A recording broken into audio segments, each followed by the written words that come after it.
Hi, and so today's tutorial I'm going to show you how to add fonts to Photopea website. So all we need to do first of all is just go and open the browser that you're going to use to follow this tutorial steps with. So of course here in my case I'm actually using Brave, but of course in your case you can use any other browser could be possibly working for you.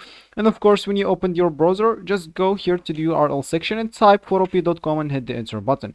That will certainly take you into this page, and from here you can actually create a new project, open something or upload this from your computer, choose some of their PSD templates, or you can just drop your file here and start working on it. For me, I'm just going to click at a new project here, and of course I'm going to choose like a simple template from here, and we'll need to wait until it loads. So once it's fully loaded, or once it's loaded, you'll find your templates here and the components or the layers of this templates right here at the right.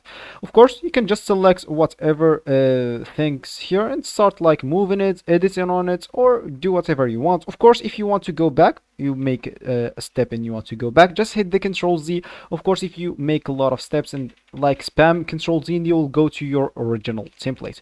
And of course from if you want to change like the font of the text, of course if you have no text, first of all you can just go here and click at this text option and type whatever you want, and of course just select it from here. If you want to change the font, and go here to the CT option and change the font from here, as you can see. Of course that's the available font. If you want to add fonts, if you want, as we said in the beginning of this video, simply you'll need to go here to this option.